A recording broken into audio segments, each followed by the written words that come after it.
கூடுதல் விவரணை செய்த ஸ்ரீ சந்தோஷ் வழங்க கேட்கலாம். ஸ்ரீ சந்தோஷ், பூக்களின் விலை உயர்வுக்கான காரணம் என்ன? பூக்களின் விலை எவ்வாறாக உள்ளது? கூடுதல் விவரங்கள்.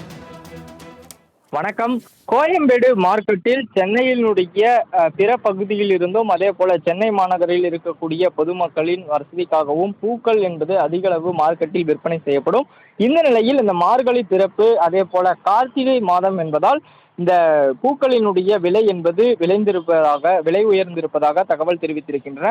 குறிப்பாக மழையினால் பூக்களினுடைய வரத்து குறைந்து அனைத்து விதமான பூக்களின் தேவை என்பது அதிகரித்ததன் காரணமாகவும் விலை உயர்ந்திருப்பதாக வியாபாரிகள் தரப்பிலிருந்தும் தெரிவித்திருக்கின்றனர். குறிப்பாக கார்த்திகை தீபத்தை ஒட்டி ஏற்கனவே பூக்களின் விலை உயர்ந்து இருந்த நிலையில் தற்போது இந்த சுபமுகூர்த்த தினம் அதே போல மார்கழி பிறப்பு மழைக்காலம் என பல்வேறு காரணங்களால் பூக்களின் விலை இன்னும் உயர்ந்திருப்பதாக கோயம்பேடு பூக்கள் வியாபாரிகள் தெரிவித்து வருகின்றனர்.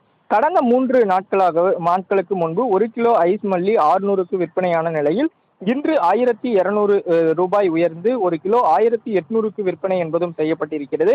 அதே போல முல்லையினுடைய விலையும் 300 ரூபாய்க்கு விற்பனையான நிலையில் இன்று 600 முதல் அதிகரித்து 900 முதல் 1000 வரை விற்பனை ஆகிறது. ஜாதி மல்லியை பொறுத்தவரையிலுமே 200 ரூபாய்க்கு விற்கப்பட்ட நிலையில் கிலோவிற்கு 500 ரூபாய் அதிகரித்து 700 முதல் 750 வரையிலுமே இந்த விற்பனை என்பதும் செய்யப்பட்டு வருவதாக தெரிவித்திருக்கின்றனர். குறிப்பாக கனகாம்பரம் 500க்கு விற்பனையான நிலையில் இன்று 1000 ரூபாய்க்கு விற்பனை செய்யப்படுவதாகவும் தெரிவித்திருக்கின்றனர். அதே போல சாமந்தி 160க்கும் சம்மங்கி 150க்கும் சாக்லேட் ரோஸ் 240க்கும் விலை மாற்றம் இல்லாமல் விற்பனை செய்யப்பட்டு வருவதாக வியாபாரிகள் தரப்பிலிருந்து தெரிவித்திருக்கின்றனர்.